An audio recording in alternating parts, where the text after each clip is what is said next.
فوزي وجميع الأساتذة الكرام أعزهم الله في الدارين. ويا أحبابي الكرام، كيف حالكم يا أهل القرآن ويا قادة المستقبل؟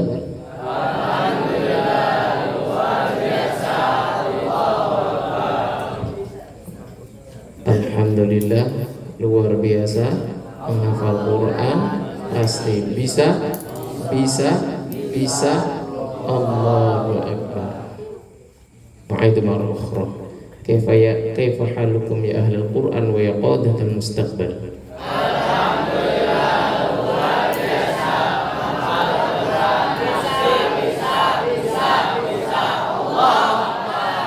Alhamdulillah. Assalamualaikum warahmatullahi wabarakatuh.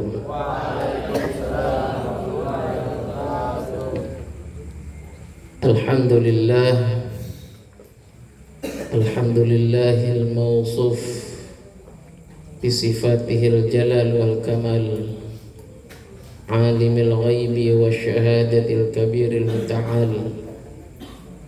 Ahmaduhu wa ashkuruh wa atubu ilaihi wa astaghfiruh ala jazilil ata'i wal in'am.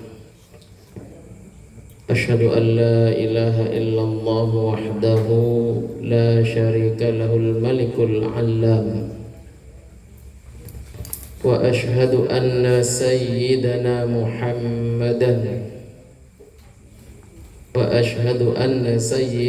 Muhammadan abduhu wa rasuluh sayyidul anam, hassa ummatahu ala istafa'il akhyar wa hadzara min musahabatil ashrar. Sallallahu alaihi wa ala alihi wa sahbihi wa baraka wa sallama tasliman katsira. Amma ba'd. Anak-anakku yang dirahmati Allah Subhanahu wa taala, di kuliah umum babak kedua, kalian maunya berapa babak? Dua saja, disingkat, padat. Oke, dicatat, diingat-ingat. Banyak kalau mubadir kurang baik, lebih baik sedikit tapi masuk.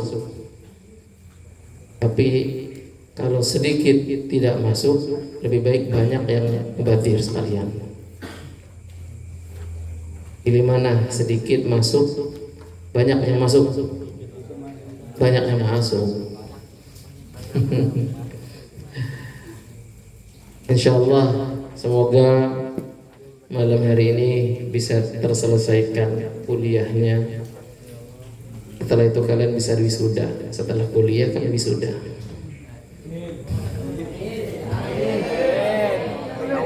Ini kelas 5 ya, safal khamis, enggak ma'dzur, ghairu ma'dzur. Alhamdulillah, anak-anakku yang rahmati Allah. Kelas 1 mana angkat tangan? Kaifa halukum ya ahlal Qur'an wa ya qadatal mustaqbal? Kelas 1 coba jawab. Kaifa halukum ya ahlal Qur'an wa ya qadatal mustaqbal?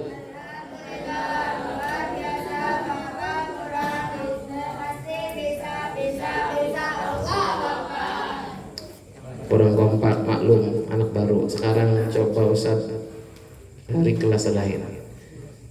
Kelas 4. Enak, irfa ayat. Irfa aydiyakum. Kaifa halukum ya ahlul Qur'an wa ya qadatal mustaqbal? Alhamdulillah, luar biasa, menghafal Quran pasti bisa, Allah Akbar. 80. Safu salih. Kaifa halukum ya ahlul Qur'an wa ya qadatal mustaqbal? Alhamdulillah, luar biasa, menghafal Quran pasti bisa, Allah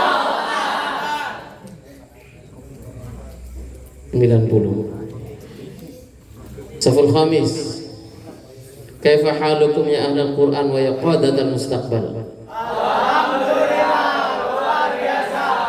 Al-Quran pasti bisa Allah Akbar. 85. Saful sani. Kaifa halukum ya ahlul Quran wa ya qadatal mustaqbal. Alhamdulillah, luar biasa. Al-Quran pasti bisa Allah Akbar. 80. Kurang kompak, semangatnya melebihi yang lain tapi kekompakannya belum. Saful sadis. Enak. Ai. Kaifa halukum ya ahlul Quran wa ya qadatal mustaqbal. Alhamdulillah, luar biasa. Al-Quran pasti bisa Allah. Kayak kelas 1. Ini wali songo ini jumlahnya 9.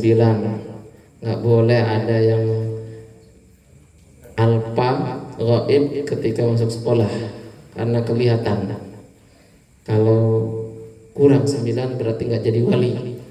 Nah, kalau sudah 9 jadi wali songo nanti. Nah. Baik, semuanya kompakannya. Kaifa halukum ya ahlul Quran wa ya qadatal mustaqbal. Alhamdulillah, luar biasa. Al-Quran pasti bisa Allah. Alhamdulillah. Di pesantren, apa yang kamu lihat, apa yang kamu dengar, apa yang kamu rasakan, semuanya adalah untuk tujuan pendidikan. Kelas 1, ingat-ingat. Coba dengarkan. Di pesantren, apa yang kamu lihat, apa yang kamu dengar, apa yang kamu rasakan, semuanya untuk pendidikan. Anak-anakku yang rahmati Allah, sejak kalian bangun tidur sampai tidur lagi, dari bangun tidur sampai bangun tidur lagi, itu semuanya adalah proses pendidikan. Dan kita pesantren tahfidz, pesantren tahfidz dengan nama Darul Quran, sekaligus juga memodif sistem dari pesantren modern yang berkiblat kepada pesantren modern Darussalam Gontor. Karena guru-guru kalian rata-rata sanadnya nyambungnya ke Gontor, dan Gontor merupakan salah satu pesantren modern di antara pesantren modern yang termasuk pesantren besar, mungkin tidak terbesar, tapi di antara pesantren yang besar, yaitu di antaranya adalah pesantren Darussalam Gontor. Dan di antara pendiri atau pimpinan daripada pesantren tahfidz Darul Quran, ada di antaranya adalah lulusan atau alumni pesantren Darussalam Gontor, yaitu Kiai Haji Ahmad Jamil. Walaupun Kiai Haji Yusuf Mansur memang bukan dari alumni Darussalam Gontor, tetapi beliau dalam muqaddimah buku merah. Buku merah itu buku aturan, buku yang memang disusun. Dalam muqaddimahnya beliau pernah bercita-cita ingin sekali belajar ke Gontor waktu itu di usianya beliau, tapi tidak kesampaian. Tetapi alhamdulillah beliau sempat diangkat menjadi anggota keluarga besar Ikatan keluarga besar Pondok Modern kehormatan, anggota IKPM kehormatan, sempat pernah diberikan anggota kehormatan. Dan pimpinan yang lainnya Kiai Haji Ahmad Anwar, Kiai Anwar Sani, memang bukan alumni Gontor tetapi putranya alumni Gontor, berkhidmah juga di sana, kemudian melanjutkan ke Turki. Pimpinan yang lainnya Kiai Haji Tarmizi, Ahmad Tarmizi, itu juga bukan alumni Gontor tetapi beliau juga wali santri dan putrinya alumni Mantingan, alumni Darussalam Gontor Putri Mantingan. Kemudian kalian di pesantren tahfidz Darul Quran Al Jannah ini, dari pendiri pertama, dari pimpinan pertama yaitu Kiai Haji Solehuddin yang tadi mimpin doa. Itu yang pertama memimpin di pesantren tahfidz Darul Quran Al Jannah ini. Alumni Gontor seangkatan dengan Al-Mukarram Ustaz Asif. Kemudian pimpinan kedua dilanjutkan oleh Ustaz Abdul Rahman, dipanggilnya, kami memanggilnya Gus Dur karena namanya sama dengan Gus Dur, itu Abdul Rahman. Beliau juga sangat di atasnya, satu leting di atasnya lagi, seangkatan dengan Kiai Haji Ahmad Jamil. Kemudian setelah itu Ustaz Mahfuzullah, memang bukan alumni daripada pesantren Darussalam Gontor, tapi beliau, guru-guru beliau banyak yang mungkin alumni Darussalam Gontor juga dari pesantren modernnya. Kemudian dilanjutkan oleh Al-Ustaz Soleh Nurdin, satu angkatan dengan Kiai Ahmad Jamil. Dilanjutkan oleh Kiai Asnal Ma'arif, adik leting Ustaz. Dan sekarang Ustaz melanjutkan estafet daripada kepemimpinan di pesantren ini, yaitu juga Ustaz satu alma mater dengan Ustaz Asif, adik leting beliau. Tapi satu tahun, di tahun 1999 ada dua angkatan yang keluar, satu 99 awal dan satu 99 akhir. Maka karena kalian kebanyakan juga termasuk guru-guru yang lain, Ustadz Andri, alumni pesantren Darul Ilmi di Bandung, itu juga pesantren rintisan alumni Darussalam Gontor. Jadi yang merintis alumni Darussalam Gontor, sehingga ilmu kita banyak yang sanadnya nyambung ke Gontor. Ada sebagian dari guru-guru kita juga mungkin sanadnya nyambung ke pesantren Salafiyah. Dan memang beliau pendiri Darussalam Gontor itu kiai-kiai pesantren Darussalam Gontor, secara nasabnya itu nanti lari atau nyambung ke Kesultanan Cirebon atau dengan Sunan Gunung Jati, masih cicitnya lah, masih keturunannya Sunan Gunung Jati, yang kemudian ditarik lagi nanti ke Kesultanan Cirebon, terus ke atasnya nanti larinya adalah masih cucunya atau keturunannya baginda Rasulullah SAW. Jadi memang kebanyakan daripada pejuang-pejuang itu kalau ditarik secara nasab kadang larinya adalah masih cucunya Nabi Muhammad SAW. Maka kita harus bangga menjadi umatnya Nabi Muhammad SAW. Suatu ketika Rasulullah SAW pernah berkumpul bersama para sahabat. Beliau menyampaikan di depan para sahabat, wahai sahabatku, aku rindu, aku kangen sekali, rindu sekali dengan saudara-saudaraku, katanya. Ini sabdanya Rasulullah di depan para sahabat. Nah, para sahabat heran semuanya, sehingga ada yang bertanya, ya Rasulullah, bukankah kami di depan baginda, kenapa harus rindu kepada kami? Kata baginda, kata para sahabat, karena kenapa? Karena Rasulullah SAW bersabda apa? Aku rindu, aku kangen dengan saudara-saudaraku.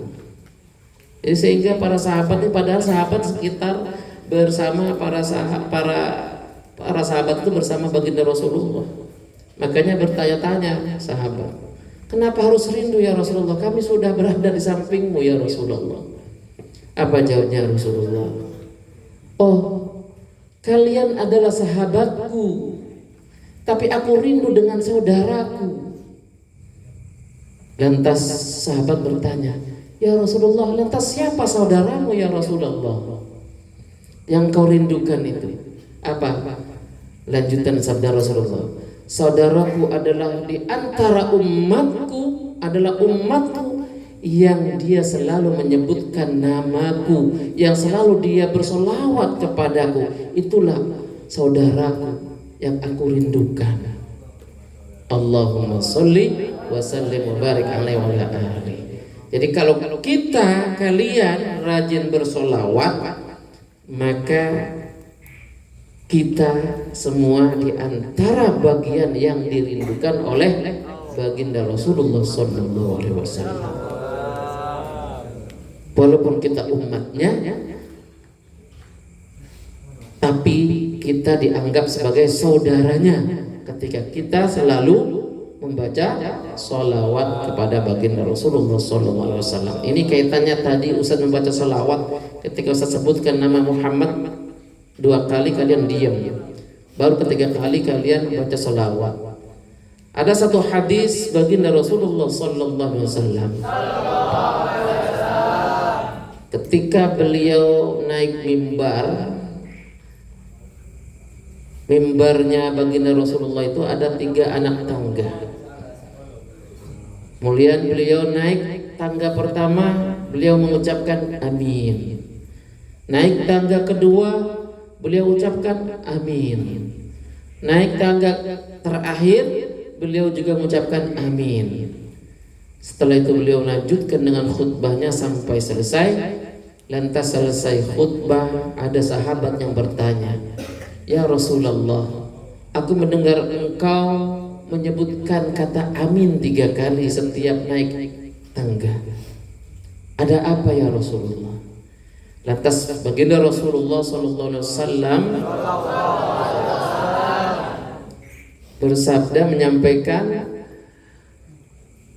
bahwa atani Jibril datang kepadaku dan dia menyampaikan doa, 3 doa, dan saya diminta untuk mengaminkan doanya Jibril. Doa pertama ketika saya naik tangga pertama itu saya ucapkan amin, doanya adalah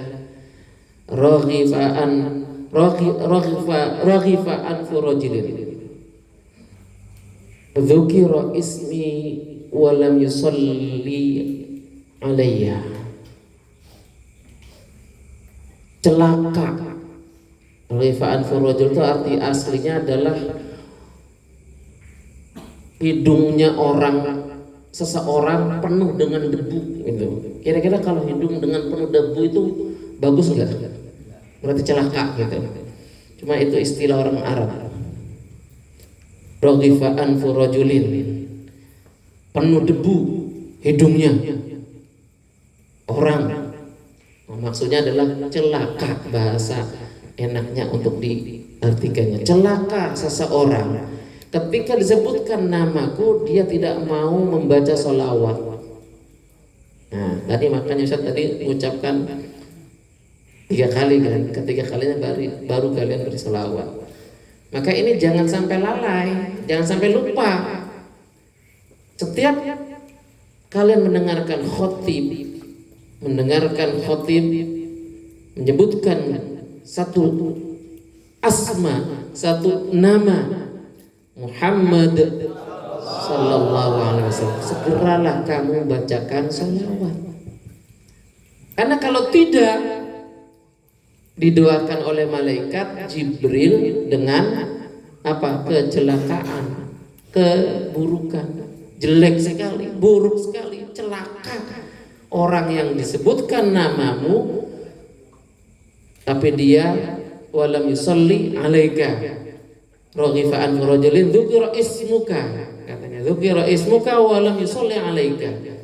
Celaka orang yang disebutkan namamu wahai Muhammad di tengah-tengah mereka tetapi dia tidak mau bersolawat.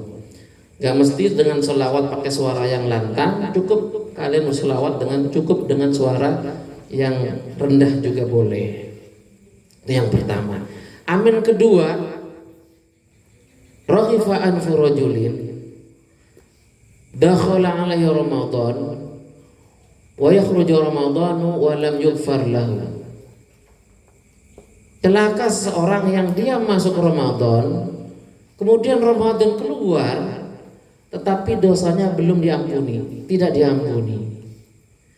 Padahal bulan Ramadan itu adalah bulan pengampunan, bulan banyak maghfirah, tetapi ada orang yang ketika di bulan suci Ramadan dia tidak mendapatkan ampunan. Kenapa? Karena dia tetap dalam kebiasaannya melaksanakan atau melakukan dosa dan tidak menjalankan perintah Allah, yaitu puasa. Maka orang yang ketika Ramadan sampai kemudian keluar Ramadan tidak mau puasa, itu diantara orang yang celaka. Dia tidak diampuni dosanya dan dia mendapatkan doa dari malaikat Jibril dan diaminkan oleh siapa? Oleh baginda Rasulullah sallallahu alaihi wasallam yang mendoakan sayyidul malaikah, yang mengaminkan sayyidul anbiya wal mursalin. Maka kalian yang menuntut ilmu di pesantren jangan sampai menjadi bagian ini. Dua kelompok tadi. Nah, kelompok ketiga, mengaminnya Rasulullah yang ketiga. Apa kata baginda Rasulullah? Raghifa anfu rajulin, celaka seseorang adrakahu walidah, dia tahu orang tuanya, dia ketemu dengan kedua orang tuanya, dia hidup bersama kedua orang tuanya, walam yudkhilahul jannah, tetapi kedua orang tuanya tidak menyebabkan dia masuk surga. Dia hidup dengan orang tuanya, dia tahu kedua orang tuanya masih ada, tetapi keberadaan kedua orang tuanya tidak menjadikan si anak atau seseorang masuk surga. Artinya apa? Durhaka kepada orang tua. Maka orang yang durhaka sama orang tua didoakan oleh malaikat Jibril dan diaminkan oleh baginda Rasulullah SAW dengan kecelakaan. Ini yang aminnya ketiga. Amin ketiganya Rasulullah ketika naik tangga tadi. Maka jangan sampai kalian yang belajar ilmu di pesantren ini menjadi dari golongan ketiga tadi. Bisa dipahami? Kalian belajar di pesantren ini kira-kira diridhoi atau dibenci sama orang tua kalian? Pertanyaan sekali lagi, pertanyaan Ustaz sekali lagi. Kalian di pesantren lebih diridhoi kedua orang tua kalian atau mereka lebih ridho kalian tidak di pesantren? Lebih diridhoi di pesantren. Kenapa? Karena kalian menuntut ilmu untuk menjadi generasi selanjutnya sebagai pewaris daripada anbiya, pewaris para nabi. Siapa pewaris para nabi? Para ulama. Al-ulama'u Al-ulama'u, ya ulangi bareng-bareng, ikuti. Al-ulama'u warathatul anbiya'i. Sekali lagi, al-ulama'u warathatul anbiya'i. Para ulama itu adalah pewarisnya para nabi. Manil ulama? Siapa itu ulama? Ulama ini kalimat bahasa Arab bentuk jamak. Mufradnya adalah alim. Alim, alimani, jamaknya ulama dengan sighah muntahal jumu. Lawannya alim, apa artinya alim? Orang yang mengetahui. Orang yang mengetahui, alima ya'lamu, mengetahui. Alim orang yang mengetahui atau orang yang mempunyai ilmu, orang yang mempunyai pengetahuan. Maka bukan hanya saja orang yang dikatakan alim itu bukan saja orang yang mengerti ilmu agama saja. Kalau ada orang yang dia ahli dalam kimia, dia juga disebut juga alim, dan diantara min ulama'i. Tapi apa ulama apa? Ulama'i fizia, ulama'i tibbi, ulama'i nuhat, min ahli nuhat, ulama'i lughah, ulama'i fiqhi atau fuqaha. Nah, itu semuanya ulama. Karena ilmu itu semuanya sumbernya dari siapa? Dari Allah. Maka mestinya ketika orang itu alim dan menjadi di antara ulama, yang ilmu itu nanti akan menuntun dia menuju tambahnya iman dan tambahnya ibadah kepada Allah. Maka kalau ada orang alim tidak tambah ilmu, tidak tambah ibadahnya, dia tambah pengetahuan tapi tidak tambah ibadahnya, sebenarnya dia jauh dari hidayah. Man izdada ilman walam yazdad hudan lam yazad minallahi illa bu'dan. Orang yang bertambah ilmunya tapi tidak tambah ibadahnya, tidak tambah hidayahnya, sebenarnya dia semakin menjauh dari Allah, bukan dekat dengan Allah. Padahal orang alim itu diantara yang disebutkan oleh Allah, dan sampai-sampai Allah menyebutkannya hampir sejajar dengan para malaikat. Syahidallahu annahu la ilaha illa huwa wal malaikatu. Setelah itu apa? Wa ulul ilmi qaiman bil qisti. Allah sebutkan orang yang berilmu itu dalam persaksiannya sejajar dengan para malaikat, hampir sejajar dengan malaikat. Setelah malaikat disebutkannya, setelah malaikat, bahwa Allah, zat Allah bersaksi bahwa tidak ada Tuhan selain Allah. Dan yang bersaksi ini kemudian siapa lagi? Para malaikat. Setelah itu siapa lagi yang bersaksi ini? Wa ulul ilmi. Jadi Allah sandingkan ulul ilmi setelah malaikat. Itu pentingnya orang berilmu. Orang berilmu itu fadilahnya banyak sekali. Sampai-sampai setan itu takut sama orang yang berilmu. Saking takutnya, tidurnya orang berilmu itu lebih ditakuti ketimbang orang yang bodoh beribadah. Apa? Tidurnya orang yang berilmu lebih ditakuti oleh setan ketimbang orang bodoh yang beribadah. naumul alim asyaddu 'inda syaitan min ibadatil jahil ajuhalah. Jadi itulah pentingnya kita menuntut ilmu. Untuk apa menuntut ilmu? Untuk kita menjadi pewaris para anbiya, dan agar kita nanti juga di antara bagian yang tadi yang menegakkan kalimat tauhid dan persaksian kita diakui oleh Allah, bahkan persaksian kita diakuinya setelah para malaikat.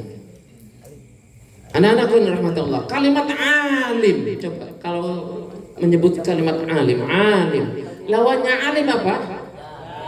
Jahil. Alim itu diambil dari fi'il alimah. Kalau jahil diambil dari jahula atau jahilah. Huruf pertama ain. Nih sifatnya orang alim. Alimah ain. Ain itu terbuka. Coba coba yang nunduk gitu. Lawannya adalah jim. Terbalik nih. Coba jim yang nyambung, bayangkan kalimat jim yang nyambung dengan ha berarti begini kan? Ya, nih.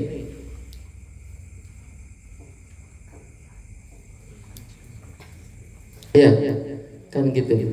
Jim, ini jim dari kalian baca. Ustaz, kalau Ustaz baca begini. Kalau kalian yang baca kan gini. Tulis Arab terbalik Ustaz. Belajar. Ini jim tuh. Jim kan, ini ha, lam, jahula atau jahilah. Kalau ain, tuh ain, mangap, lam, mim. Sifatnya orang alim itu selalu terbuka matanya, terbuka pikirannya, terbuka hatinya. Terbuka untuk apa? Matanya terbuka untuk membaca, lisannya terbuka, mulutnya terbuka untuk membaca dengan lisannya, matanya membaca dengan dengan matanya, hatinya dengan batinnya, pikirannya membaca alam, membaca kehidupan, membaca keadaan. Itulah alim. Berpikir. Lawannya orang jahula, jim itu sifatnya kebalik. Dia tertutup di awalnya.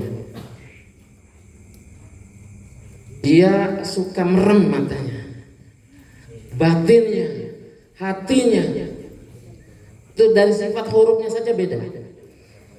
Kemudian alim itu huruf keduanya lam. Lam itu ke atas. Setelah dia suka membaca mata, apa katanya membaca, hatinya membaca, lidahnya membaca, maka Allah kasih ilmu. Nanti setelah itu, setelah berilmu, maka Allah angkat derajatnya seperti sifatnya lam.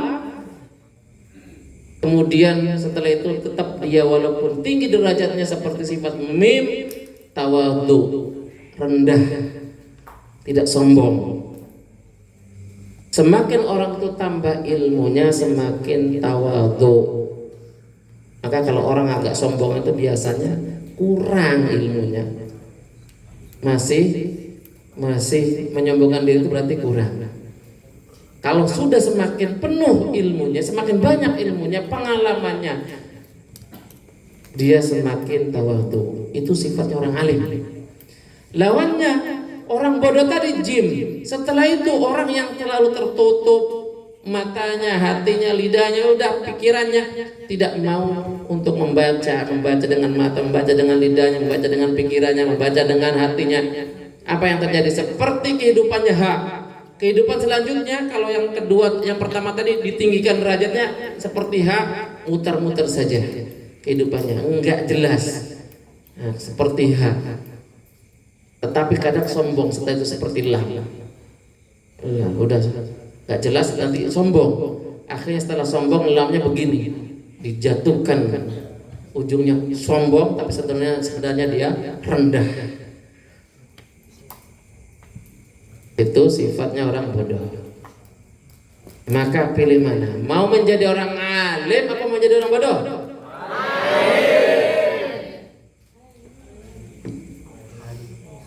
Firman Allah, kata Allah, yarfa'illahu alladhina amanu minkum. Lanjutin, yarfa'illahu alladhina amanu minkum walladhina utul ilma darajat. Allah akan mengangkat orang-orang yang beriman, yarfa'illahu alladhina amanu minkum, di antara kalian. Allah akan mengangkat derajat orang-orang yang beriman di antara kalian, walladzina utul ilma, dan juga orang-orang yang diberi ilmu atau pengetahuan. Itu kenapa kalian pesantren? Karena kalian dituntut untuk menjadi pewaris para nabi dan untuk menjadi estafetnya baginda Rasulullah sallallahu alaihi wasallam, biar kalian menjadi golongan ulama yang nanti akan ditinggikan derajatnya. Ini sudah ikrarnya Allah, ini diabadikan. Ini firman Allah. Allah menyampaikan bahwa akan diangkat derajatnya orang yang berilmu itu.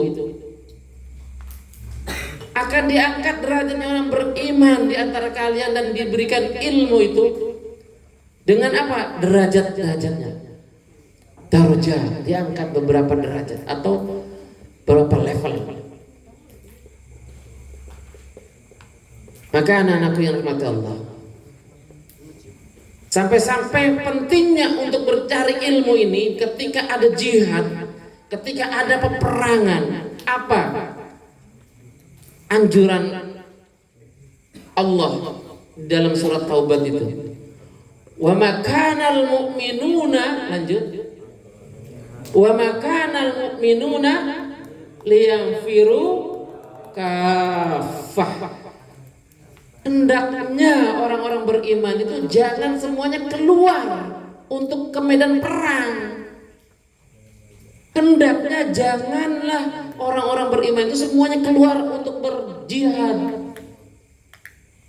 Falaula nafara, lanjut, falaula nafara min kulli firqatin minhum ta'ifatul liyatafaqahu fid din wa liyunziru qaumahum idza raja'u ilaihim la'allahum zarun. Mungkin banyak yang enggak hafal di kelas 4. Coba kelas 4. Pemakanan minuna, coba baca 1 2 3.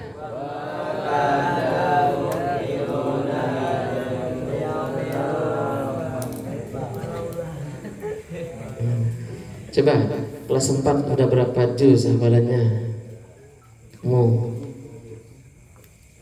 Baru 10 juz.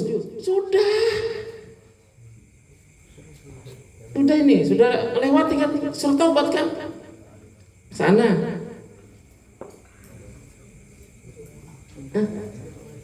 Surat 13. Wa makanal mu'minuna, sebutkan.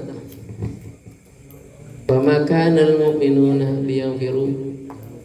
Kelas 5, coba kelas 5, angkat tangan. Mana kelas 5?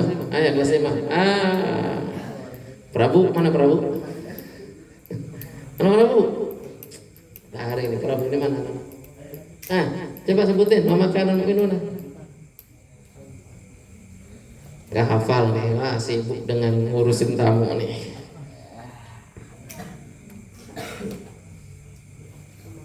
Rifki, ada 2 Rifki nih. Coba Rifki,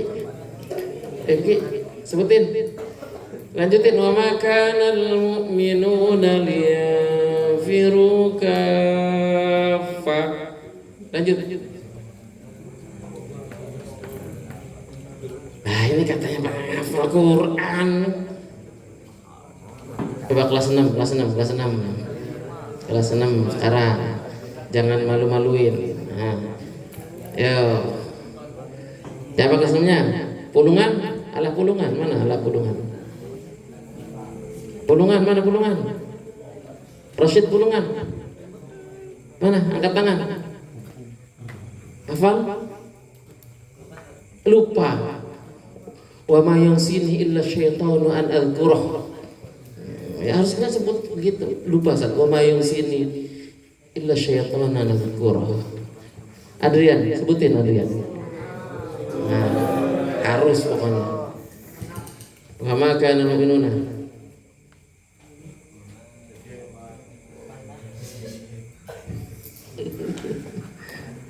Iya, lupa Ustaz. Lupa juga, kebanyakan menghafal. Baik. Coba ikuti Ustaz. Banyak menghafal, banyak yang dilupakan. Sedikit menghafal, sedikit yang dilupakan. Tahu, pengen nggak lupa? Jangan menghafal. Kalau pengen nggak lupa, jangan menghafal. Mau melupakan apa? Nggak pernah menghafal kok. Jadi maklum, saat lupa, ya berarti banyak yang dihafal dia. Nah gitu, udah. Itu ilmunya itu, ilmu ininya, pembelaannya. Banyak menghafal. Coba ikuti, banyak menghafal. Banyak yang dilupakan. Sedikit menghafal. Sedikit yang dilupakan. Pengen tidak lupa. Jangan menghafal. Tuh. Jadi kalau pengen tidak lupa sama sekali, jangan menghafal. Maka dia tidak akan pernah melupakan sesuatu karena dia tidak pernah menghafal. Nah itu maklum, karena al-insanu mahallul khoto'i wan nisyan. Tapi kalau kalian menghafal Quran, tetap harus dijaga. Kata-kata yang tadi itu untuk mungkin alasan orang yang banyak lupanya. Tapi benar, kalian coba menghafal mahfudhah, menghafal hadis-hadis. Ketika banyak yang dihafalkan, memang banyak juga yang dilupakan. Tapi banyak yang hafalnya. Betul? Banyak yang hafalnya. Hafalannya banyak tetap.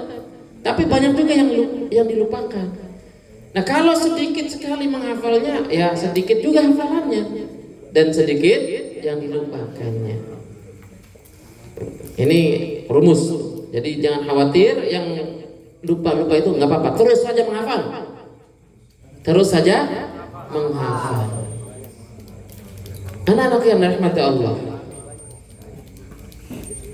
Kenapa saya katakan lagi kalian harus mencari ilmu untuk apa tadi? Menjadi pewaris para nabi. Banyak sekali firman Allah dan juga dari akhbar hadis tentang fadilah daripada ilmu itu sendiri. Qul hal yastawil ladzina, ada yang lanjutin? Qul hal yastawil ladzina ya'lamuna wal ladzina la ya'lamun. Apakah sama orang yang berilmu dengan yang tidak berilmu? Jelas beda.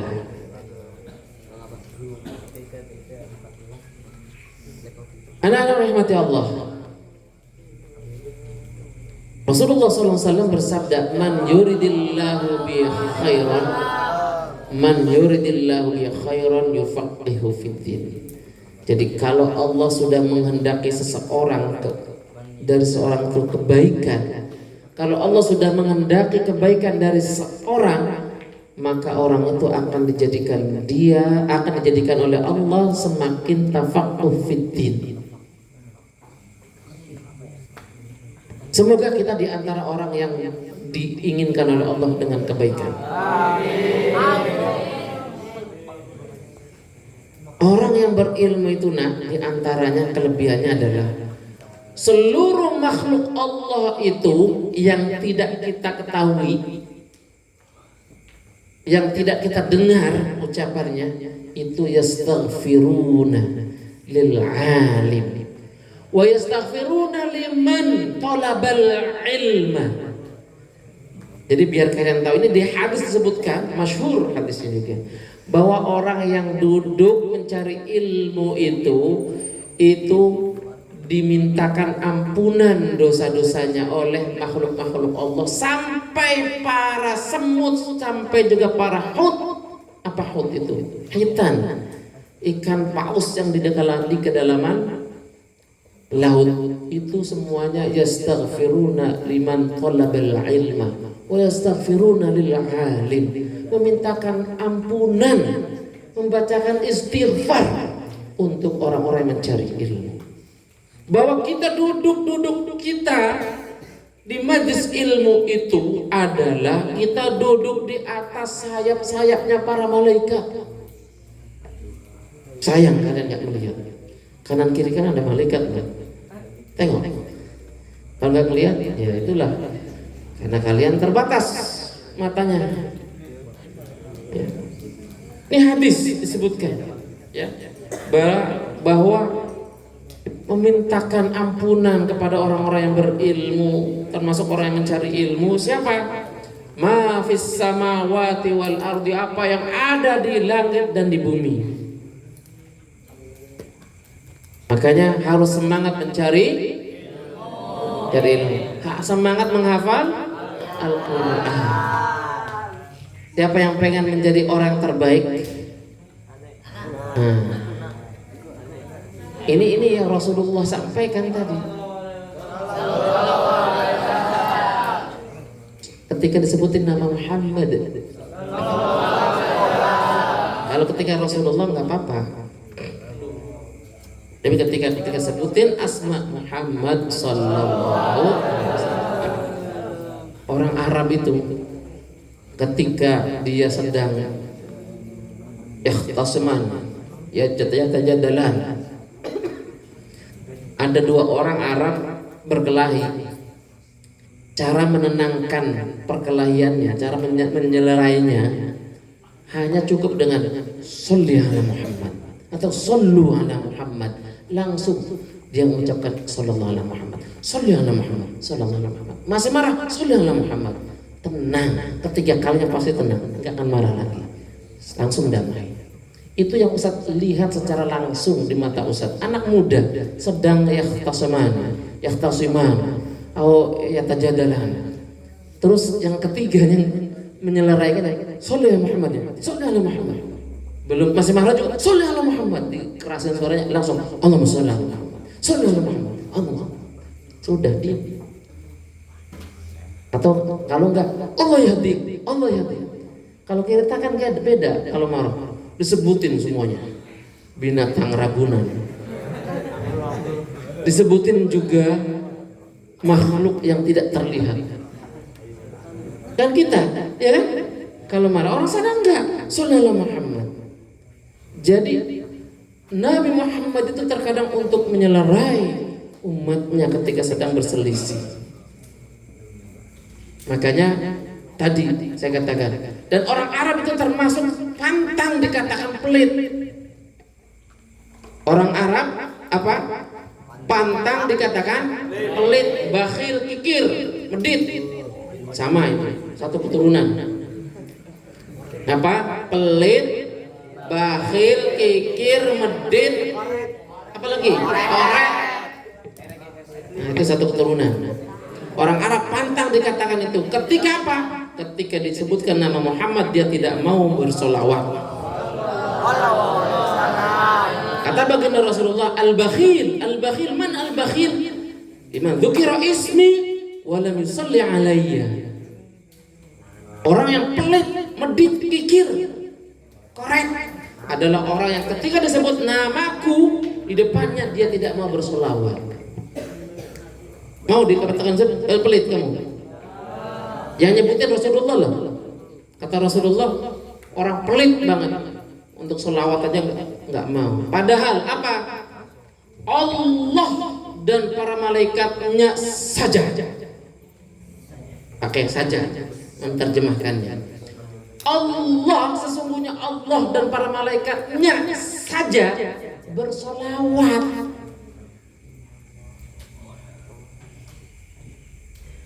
kepada baginda Rasulullah. Makanya jadi satu perintah Allah biasa semuanya itu langsung untuk umatnya, apa untuk hambanya. Aqimus sholah wa atuz zakah warka'u ma'arrakin. Madzal ladzi yaqudullah. Sebutin semuanya itu tentang pahalanya dan sebagainya, tapi tidak disebutin bahwa Allah melakukannya, enggak pernah disebutin. Tapi untuk bersolawat kepada baginda Rasulullah sebelum perintah itu datang, Allah dan para malaikatnya melakukan terlebih dahulu. Maka itu juga sebuah pendidikan Allah sebagai Allah munazzamah. Sebelum memerintahkan, lakukan juga.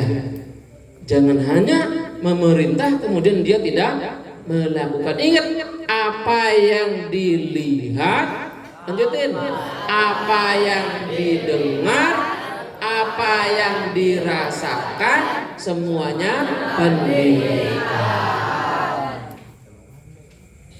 Maka yang senior berikan contoh, guru-guru memberikan contoh, senior-senior, santri-senior memberikan contoh untuk adik-adik kelasnya. Karena yang dilihatnya, yang didengarnya, yang dirasakannya semuanya pendidikan. Tadi kita melaksanakan apel, sebuah pendidikan. Malam sebelumnya sampai ada yang begadang, sebuah pendidikan perjuangan, keikhlasan. Nanti kaitannya dengan ada kita punya panca jiwa. Yang pertama adalah keikhlasan. Apa panca jiwa? Yang pertama keikhlasan. Ikhlas dalam beramal, ikhlas dalam beribadah. Ini ada kaitannya nanti dengan tadi. Orang yang tinggi derajatnya adalah diantaranya orang yang berilmu, tapi kalau enggak ikhlas, awas, ada warning dari baginda Rasulullah Sallallahu Alaihi Wasallam.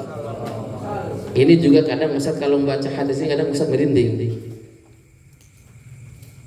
Dulu Ustaz dapat hadis ini dari Kiai almarhum Kiai Haji Syukri Abdullah Syukri Zarkasi ketika Ustaz pada posisi sudah lulus dari Gontor, sudah keluar. Ustaz di Aceh waktu itu. Beliau berkunjung, kami sambut, kemudian beliau menyampaikan satu hadis ini, bahwa ada 3 golongan yang nanti pertama dihisab. Di antaranya adalah 3 golongan ini, di antaranya di antara umat atau hamba Allah ini ada 3 golongan yang dihisab. Yang pertama, 3 golongan yang pertama dihisab. Golongan pertama adalah orang yang ahli ilmu, orang yang diberikan ilmu, orang yang dari kecil belajar ilmu, besarnya ngajar, tetapi tidak ikhlas, tetapi pengen dipuji, tetapi pengen mendapatkan sesuatu yang sifatnya dunia, pujian dan sebagainya, yang jelas bukan untuk Allah. Allah itu paling cemburu kalau diduakan. Coba kalian kalau diduakan cemburu itu marah gak? Marah banget kalau diduakan. Dan Allah sangat lebih cemburu dari hambanya kalau diduakan. Diduakan itu diantaranya apa? Disyiriki. Ada hamba Allah yang melakukan kesyirikan. Kesyirikan itu berarti menyembah selain kepada Allah. Allah cemburu, maka Allah marah besar. Dan diantaranya dosanya tidak akan pernah diampuni. Dosanya tidak akan pernah diampuni untuk orang yang melakukan syirik, yang menduakan Allah. Ibadah kita, belajar kita, menghafal Quran kita, kalau bukan karena Allah, maka Allah cemburu dan marah. Apa ujungnya? Walaupun dia belajar dari kecil, kemudian ngajar, kalau bukan karena Allah semuanya, itu bahaya. Apa? Hamba Allah yang pertama tadi, yaitu orang yang ahlul ilmi. Ditanya, wahai hambaku, apa yang kamu kerjakan di dunia? Kemudian hamba Allah ini dikasih gambaran pekerjaan di dunianya. Terlihatlah semuanya. Akhirnya menjawab, saya dulu belajar ilmu, belajar qiraah, belajar Quran, dan setelah itu saya ajarkan ilmu itu, saya ajarkan Quran itu, wa ana qari'ul Quran. Apa jawab Allah? Kadzabta, bohong kamu, bohong kamu, bohong kamu. Kamu bilang kamu alul ilmi qari, alul ilmi al-Quran, ngajar, bohong. Karena kamu lakukan itu semuanya biar kamu dikatakan sebagai orang yang ahli ilmu, biar kamu mendapatkan pujian orang berilmu, biar mendapatkan pujian orang yang pintar bacaannya, bagus bacaannya, dan sebagainya. Ini bahaya. Maka yang pertama harus dipasang apa? Niat yang ikhlas. Niat yang ikhlas. Belajar di pesantren yang ikhlas. Sudahlah, kamu sudah berada di pesantren, ikhlas saja. Misalkan kamu diperintah oleh ustadz atau kakak kelas, ustadku, untuk melakukan suatu pekerjaan, ikhlasin saja. Kayak tadi Ustaz perhatikan, ada yang membersihkan got, mungkin terpaksa dia karena nggak enak sama kakak kelas atau karena kena sanksi. Pesan Ustaz, ikhlasin saja nah, sambil berdoa menjadi orang mulia dengan kamu terjun di kotoran itu, terjun di kecomberan itu. Doa. Jangan kamu pikir tanganmu yang biasa megang Al-Quran, mushaf yang bersih, suci, lebih mulia ketimbang tangan yang terjun di kotoran. Tidak. Kalau kamu megang Qurannya juga terpaksa. Kalau kamu megang mushafnya bukan karena Allah, lebih mulia yang megang kotoran, tapi ikhlas. Maka ikhlaskan dalam segala perbuatan kalian, termasuk mencari ilmu, menghafal Quran, dapat perintah dari guru, dapat perintah dari kakak kelas, dari osdaku, ikhlas. Dan ini selaras dengan panca jiwa pondok. Apa yang pertama? Keikhlasan. Panca itu apa artinya? 5. Panca jiwa. Nah, jiwa kita harus ikhlas. Panca kedua apa? Kesederhanaan. Sederhana. Jangan mubazir. Termasuk sederhana itu menggunakan sesuatu tidak sesuai dengannya, kadarnya, atau menggunakan baju kamu lengan panjang, sederhananya lengan panjang ya dipanjangkan, Sangat tidak sederhana ketika bajumu lengan panjang, satunya panjang, satunya dilipat-lipat. Itu tidak sederhana. Ada? Enggak ada.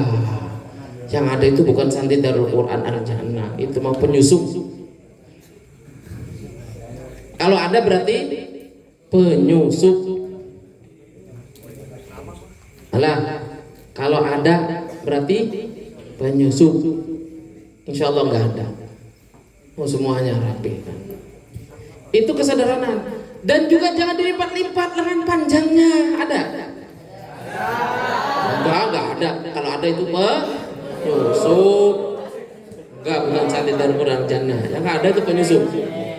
Lihat aja nggak ada.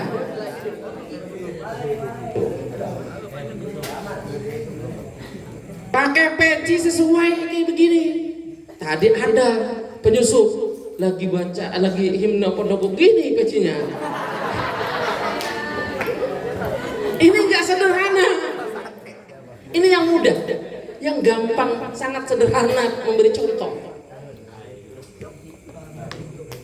Jadi kesederhanaan itu diantaranya adalah meletakkan sesuatu sesuai dengan fungsinya, sesuai dengan posisinya. Sendal itu di mana posisinya? Di bawah apa di atas? Di bawah. Jangan kamu letakkan di atas masjid, apa di lantai masjid sana. Itu enggak sederhana. Kalau lagi banjir, sederhananya celana panjang ini dia apa?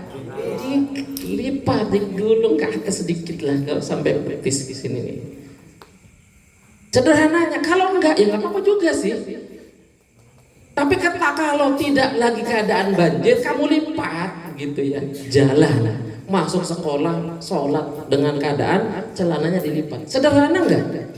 Tidak. Ada celana yang 1/4, pakailah kalau memang suka seperti itu. Itu sederhana.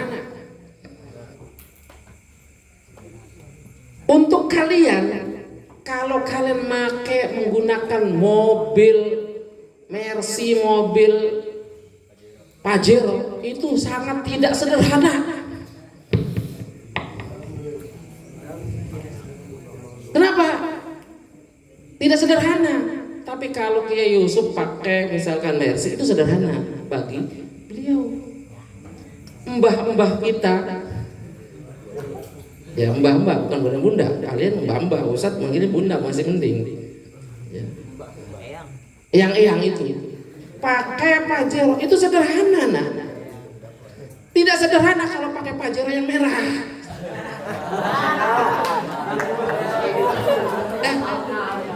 Iya, itu tidak sederhana.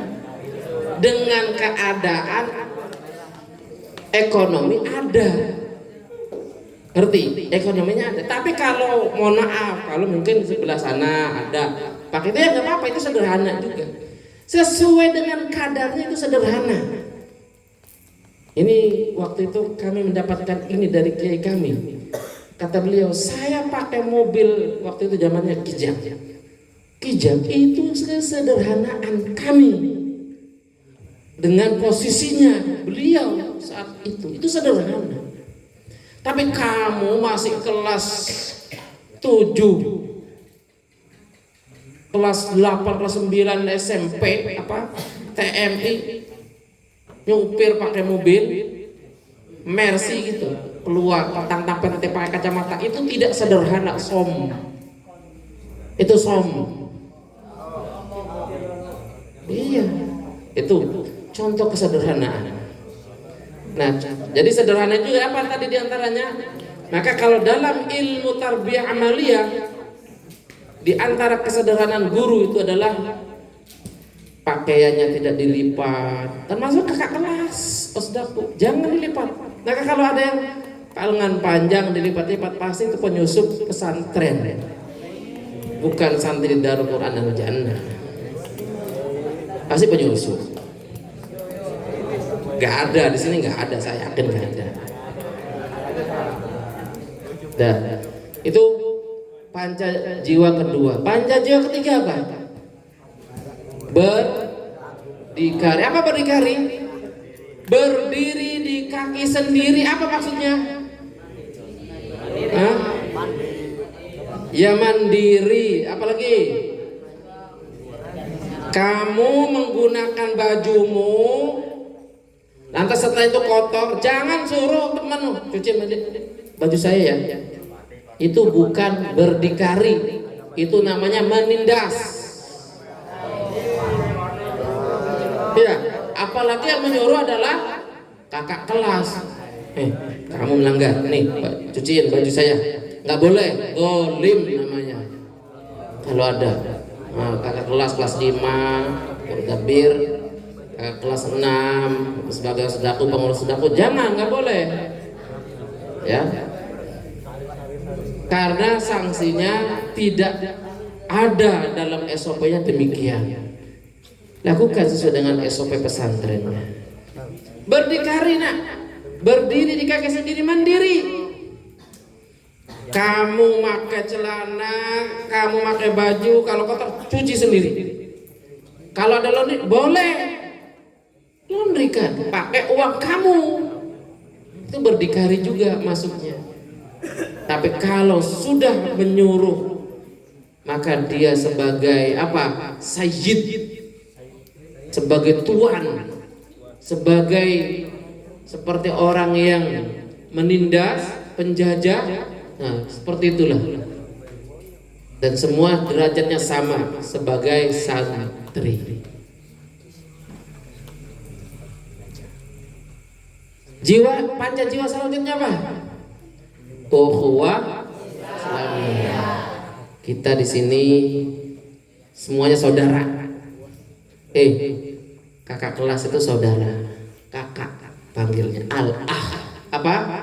Al-Ah Adrian, Al-Ah Haidar, Al-Ah Ulungan, Al-Ah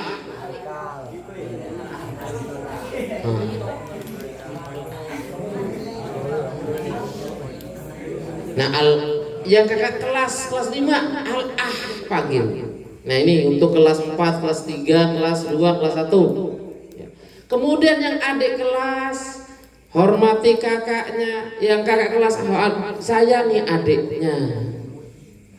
Jangan sayangi, ingat kata Rasulullah, irhamu man fil ardi yarhamkum man fis sama. Jalin persaudaraannya dengan persaudaraan keislaman. Di antara 7 golongan yang akan mendapatkan perlindungan Allah adalah ada orang yang saling mencintainya karena Allah, artinya bersahabat karena Allah, menjalin ukhuwah karena Allah, bukan karena dia orang yang berada, bukan karena dia punya kakak atau punya adik yang cantik lantas kamu PDKT dengan dia. Itu termasuk yang ukhuwahnya bukan dijalin karena atas dasar lillah, bukan ukhuwah Islamiyah, tapi ukhuwah apa? Ukhuwah nafsiyah. Ukhuwah apa itu? Ukhuwah dinailil apa? Zaujiyah. Wah, nggak boleh. Harus bersahabat semuanya karena Allah, jalin ukhuwah Islamiyah, berteman bersahabat karena Allah. Ingat, itu diantara 7 golongan yang nanti di akhirat mendapatkan perlindungan Allah, di mana saat itu tidak ada lagi perlindungan Allah. Apa? Rajulani tahabba fillah ijtama'a wa tafarraqa fihi. 2 orang yang saling menjalin persahabatannya karena Allah, kumpulnya karena Allah, ketemunya karena Allah, bersahabatnya karena Allah. Ketika berpisah pun masalamah wa fi amanillah ila liqa. Maka ini diantara golongan yang akan mendapatkan perlindungan Allah nanti. Ada 7 golongan. Selanjutnya panca jiwa selanjutnya apa? Kebebasan. Kebebasan apa? Bukan kebebasan yang kebablasan. Kebebasan dalam arti hurriyah fil ibadah, fil amali, fit tafakkuri. Bebas dalam kita beribadah, bebas dalam kita bermuamalah, menjalin hubungan, bukan hanya ini saja, bebas dalam menentukan sikap, bebas dalam arti tidak terbelenggu harus ini, harus ikut aliran ini, enggak, bebas. Kamu menjalin hubungan di masyarakat dengan masyarakat Muhammadiyah, dengan masyarakat NU, dengan masyarakat Persis, dengan masyarakat yang lainnya, yang Salafi, Wahabi, semuanya adalah selagi umatnya Nabi Muhammad, jalinlah dengan apa? Ikatan ukhuwah Islamiyah. Di sini ada di antara kalian yang dia sebenarnya dari latar belakang Muhammadiyah, bisa jadi ada. Tapi di sini dijalin dengan jalinan ukhuwah Islamiyah. Tidak ada sekte-sekte, tidak ada golongan-golongan, golongan kanan, golongan kiri, tidak ada. Semuanya sama. Kita adalah umatnya Nabi Muhammad sallallahu alaihi wasallam. Tuhannya sama, Rabbunallah. Nabinya sama, Nabiuna Muhammad sallallahu alaihi wasallam. Kiblatnya sama, Al-Ka'batu qiblatuna. Al-Qur'anu imamuna. Quran imam kita, bukan imam sholat. Ya, bebas menentukan, bebas berpendapat, bebas menjalin hubungan ukhuwahnya, bebas dalam bermuamalah, bebas dalam beribadah, tidak ada paksaan dalam bermuamalah, dalam berpikir, jiwanya jiwa bebas, tidak terbelenggu. Nah itu diantara panca jiwa yang perlu ditanamkan di sanubari masing-masing. Terus anak-anakku yang rahmat Allah, Darul Quran itu punya daku metode namanya. Oh, daku metode. Ada yang hafal? Coba sebutin. Ada yang hafal satu daku metode saja? Yang pertama, sholat berjamaah, terus jaga hati, jaga sikap. Ini anak-anakku, kalau kalian jaga, dokumennya dijaga, saya yakin keberkahan itu turun dan Allah angkat derajatnya kalian dengan cepat sekali. Ini perhatikan, dokumennya bisa dibacakan dari pertama sampai nomor 7. Ada 7. Pertama, sholat berjamaah, jaga hati dan jaga sikap. Orang yang rajin sholat berjamaah, maka Masya Allah 40 hari dia bisa menjaga berjamaah, sholat berjamaah. Itu sudah menjadi jaminan dia masuk surga.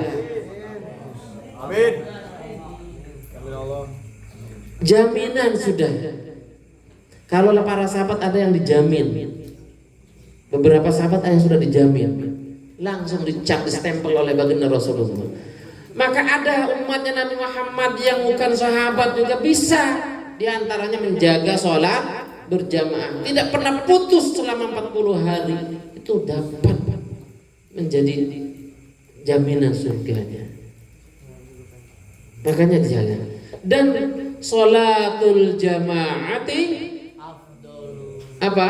Afdalu min sholatil fadli bisab'in wa 'ishrina darajah. Ada hadis yang lainnya bi khamsin wa 'ishrina. Salat berjamaah itu lebih unggul daripada salat sendirian. Unggul segala-galanya, sudah unggul. Kalau satu ya satu. Kalau berjamaah 27. Coba. Kalau 5 waktu kamu berjamaah berarti sudah berapa kali dapat derajat? 27 kali 5 sama dengan 27 kali 5 135. Kalau kamu kamu sendirian sholatnya baru 5. Selisihnya berapa? 130. Jauh kan? Satu hari aja jauh. Nih perhatikan. Ini nanti masa depan kamu juga. Ketika kamu besar, ketika kamu dewasa, ketika kamu berkeluarga. Nih perhatikan, yang rajin sholat berjamaah dari mudanya nggak akan rugi, tenang aja. Dan itu diantara 7 golongan juga nantinya yang mendapatkan perlindungan Allah adalah rajulun nasha'a fi ibadatillah. Orang yang tumbuh besarnya rajin ibadah kepada Allah, itu nanti diantara yang mendapatkan perlindungan Allah di hari kiamat, di hari mahsyar. Satu harinya di hari kiamat itu sama dengan 1000 tahun kita di dunia ini. Wa inna yawman inda rabbika ka alfi sanatin mimma ta'udun. Sesungguhnya satu hari di sisi Tuhan, yaitu di hari kiamat nanti, itu sama dengan 1000 tahun hitungan kamu di dunia. Bayangin, di sana bukan sehari 2 hari, bertahun-tahun juga di sana. Tapi satu hari sama dengan 1000 tahun. Bayangin, ketika matahari digambarkan dalam beberapa hadis itu matahari sejengkal, dikumpulkan umat seluruhnya dari sejak Nabi Adam sampai umat terakhirnya manusia. Umat manusia terakhir namanya Adam Smith. Nggak tahu namanya kan? Nah, sejaknya Nabi Adam sampai Adam Smith, kumpul semuanya satu tempat namanya Yaumul Mahsyar. Kapan Yaumul Mahsyar? Setelah orang itu, manusia itu dibangkitkan kembali, namanya Yaumul Ba'tsi. Setelah itu dikumpulkan, itu semuanya berhari-hari, bertahun-tahun. Dan satu harinya sama dengan 1000. Bayangin, ada orang yang kepanasan, digambarkan saking panasnya matahari itu, ada yang keringatnya itu sedengkul, ada yang keringatnya seudel,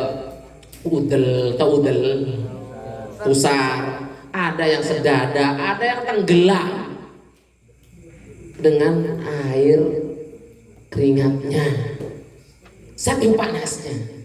Tapi ada orang yang enak-enakan, adem, wah, ada AC-nya, fasilitas istimewa, VVIP pokoknya. Yang lainnya kepanasan, ini VVIP, ada fasilitas, yaitu dhillun min dhillah, yauma la dhilla illa dhilluh, kata Allah, kata baginda Rasulullah, sab'atun yudhilluhumullahu fi dhilli yauma la dhilla illa dhilluh. 7 golongan yang mendapatkan perlindungan Allah, yang dimana saat itu tidak ada perlindungan kecuali milik Allah. Di antaranya adalah rajulun nasha'a fi ibadatillah, orang yang tumbuh besarnya rajin ibadah kepada Allah. Ingat, kuncinya di panca jiwa tadi apa? Kuncinya di jiwa juga, di panca jiwa tadi apa? Keikhlasan. Ibadahnya ya ikhlas. Tumbuh besarnya ibadahnya yang ikhlas. Kalau karena yang lain, ingat tadi apa? Nanti akan ditanya sama Allah, untuk apa kamu hidup kamu? Saya rajin ibadah, saya ahli ilmu. Kata Allah, kadzabta, bohong. Akhirnya apa? Kata Allah, kamu hanya mendapatkan biar kamu dipuji-puji saja. Kata Allah, lemparkan dia ke neraka. Dilemparkan ke neraka nanti. Nih, ingat nih. Tadi Ustaz belum sempurnakan hadis yang 3 tadi, 3 golongan. Pertama adalah ahli ilmu yang ditanya, untuk apa kamu? Apa yang kamu kerjakan di dunia?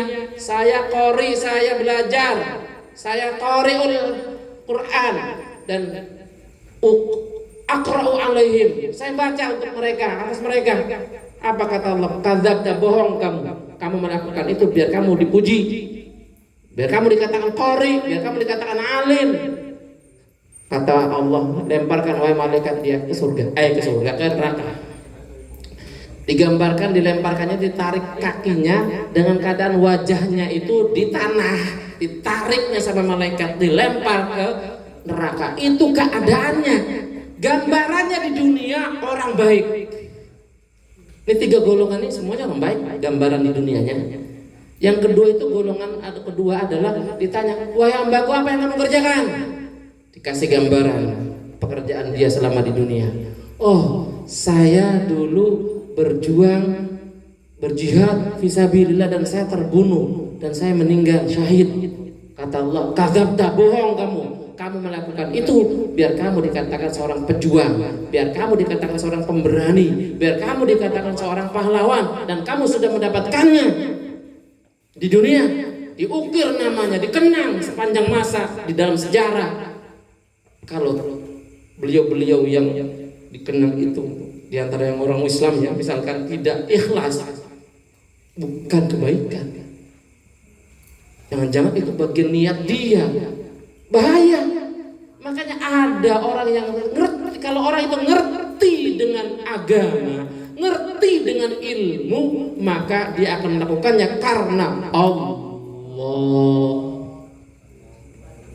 Ngafal Quran karena Allah. Belajar karena Allah. Membantu pesantren karena Allah.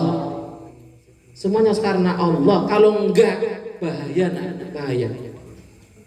Golongan ketiga, ditanya, wahai hambaku apa yang kamu kerjakan? Dikasih, lihatlah sama Allah. Kemudian dia menjawab, aku dulu diberi karunia harta berlimpah, dan hartaku aku gunakan untuk jalan sedekah. Bangun ini, bangun itu, bangun jalan, bangun masjid, bangun madrasah, pesantren. Tidak ada satu tangan pun mengangkat kecuali aku kasih. Apa kata Allah? Kadzabta, bohong kamu melakukan itu biar kamu dikatakan sahih, orang dermawan. Maka dikenallah di masyarakatnya dia itu orang paling dermawan. Bahaya ternyata. Kalau orang ini nggak punya niat yang ikhlas, kalau orang ini tidak dibentengi dengan ilmu, inilah pentingnya ilmu. Pentingnya ilmu itu kita beramal, beribadah dengan dasar ilmu. Akhirnya apa? Semuanya lillahi ta'ala, lillahi ta'ala. Jangan untuk dipuji, jangan untuk mendapatkan sifatnya dunia. Harus karena Allah. Ingat kata Ustaz tadi, Allah paling cemburu kalau diduakan. Apa kata Allah? Kadzabta, kamu bohong, kamu melakukan itu biar kamu dikatakan seorang yang dermawan, dan kamu sudah mendapatkannya di dunia. Pujian itu. Apa akhirnya Allah perintahkan malaikat, wahai malaikat, lempar dia ke neraka. Ditariknya lagi seperti kelompok 1, kelompok 2 tadi. Keadaan wajahnya di tanah, dilempar ke neraka. Ketiga golongan ini semuanya kehidupannya di dunia gambarannya orang baik semuanya. Alim, pejuang. Ketiga, orang dermawan. Maka hati-hati nak. Inilah pentingnya nak, kita belajar ilmu. Ada orang yang rajin sedekah tapi tidak didasari ilmu. Akhirnya apa? Setan masuk, bisikan setan masuk, pengen dipuji dan sebagainya. Makanya harus berilmu dalam beribadah. Makanya apa kata setan tadi? Apa kata Rasulullah? Setan itu paling takut sama orang yang berilmu, walaupun tidurnya saja. Tidurnya orang berilmu itu lebih ditakuti daripada orang yang bodoh rajin ibadah. Beda. Rajin ibadah banyak, bukan hanya sholat, sedekah dan sebagainya. Kalau sedekah dia atas dasar kebodohan tadi, tidak dibarengi ilmu tadi, kadang Ustadz itu jujur ya. Ustadz dulu di takhusus, ada takhusus kita beberapa donatur orangnya kaya raya. Kadang saya tuh khawatir karena kadang suka disebut-sebut gitu loh. Apa yang sudah dilakukan disebut. Saya menyampaikan hadis ini kepada beliau. Pak Haji, mohon maaf ya, saya berbagi ilmu begini. Saya sebutkan cerita hadis ini. Untuk apa saya sebutkan begitu? Saya khawatir, saya takut beliau-beliau ini melakukan kebaikan ibadah tadi karena pengen pujian tadi, karena dasarnya tidak ada ilmu hadis tadi. Kalau kita yang sudah tahu nih setelah ini maka melakukan apapun silakan, monggo. Silakan apa saja kamu lakukan, tapi dasarkan lillahi ta'ala, keikhlasan, selaras dengan pancajiwa pondok kita, selaras dengan dokumenter kita. Kalau kamu rajin ibadah, rajin sholat berjamaah, ingat dia juga akan menjadi orang yang di antara orang yang mendapatkan perlindungan Allah nanti di akhirat. Kenapa? Karena tumbuh besarnya rajin ibadah. Dengan syarat apa? Ikhlas lillahi ta'ala. Maka orang yang rajin ibadah, orang yang rajin sholat berjamaah, nih lihat tadi, seharinya sudah 135 kali setahun. Setahun berapa hari? 365, kayak office work. Ya kan, office work kan 365. Iya, ada ya. Office setahun artinya. Berarti berapa itu? 49.000.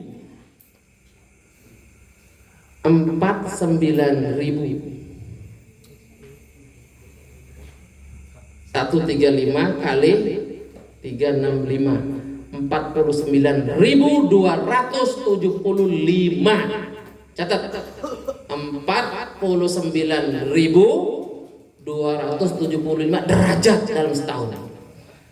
Kalau sholatnya sendirian 5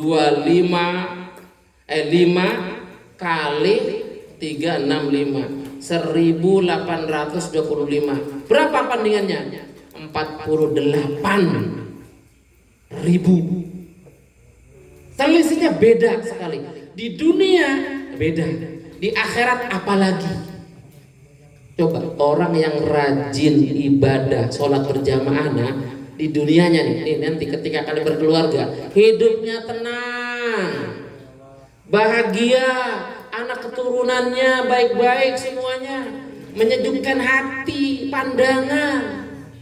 Tapi orang yang jarang sholat, apalagi jarang sholat, sholatnya suka sendirian terus, derajatnya kalah nantinya. Dan kadang belum lagi dijamin diterima apa enggaknya kan belum tentu kalau sendirian. Tapi kalau berjamaah itu kita mengikut imam. Makanya dalam perimaman, dalam kita berjamaah ada aturan dalam perimaman. Yang paling akor, yang paling bagus bacaannya, yang paling ahsanus sautan, yang paling banyak hafalannya, yang paling ganteng kalau sama derajatnya masing-masing itu paling ganteng mana?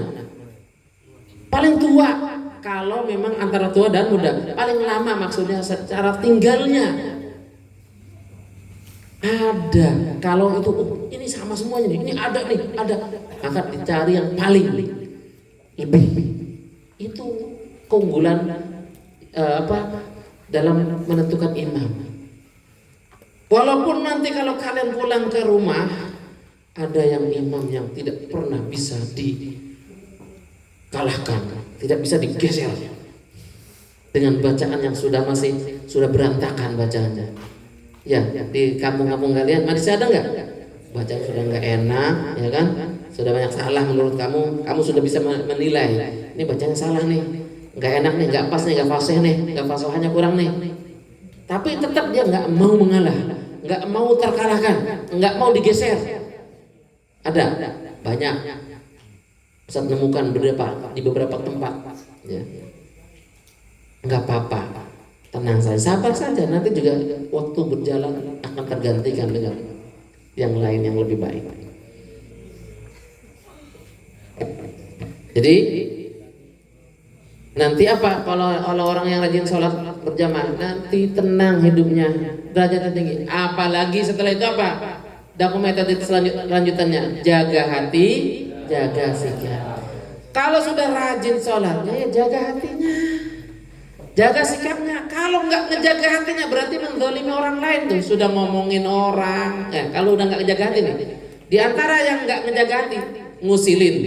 Apalagi nih sendal orang diusilin, dipakai, Nah, ini ngusilin nih, berarti nggak jaga hati nih, nggak jaga sikap nih. Apalagi selain suka ngusilin sendal, apalagi jemuran, ya, apalagi ngumpetin barangnya temennya. Awas nih, berarti dia nggak ngejaga hati, nggak jaga sikap nih. Ingat, itu bagian zalim. Kata Allah dalam hadis qudsi, ada Rasulullah menyebutkan dalam hadis qudsi, innallaha harrama nafsahu ala zulmi. Ya, sebut hadisnya, punya hadisnya kama qala Rasul gini, inni haramtu dzulma ala nafsi. Qala Allah Ta'ala fi hadisnya, dalam hadis qudsi itu begini, qala Rasulullah SAW, qala Allah Ta'ala, inni haramtu dzulma ala nafsi. Saya haramkan diriku, kata Allah, untuk berbuat zalim ala ibadi. Faja'altu muharraman ala ibadi. Dan aku jadikan kezaliman itu haram untuk dilakukan atas hamba-hambaku. Maka fala tadzalamu, janganlah kalian saling berbuat zalim. Di antara zalim tadi apa? Menyembunyikan sendal, menyembunyikan sesuatu, temannya membuat temannya kesel, nggak boleh. Yang punya utang, bayar utang. Nah, ya, jangan bilang latihan khusyuk doa Ustaz, jangan. Lebih baik nggak punya utang, ya, daripada banyak utang. Yang kedua, dokumen kedua, ini udah jam berapa?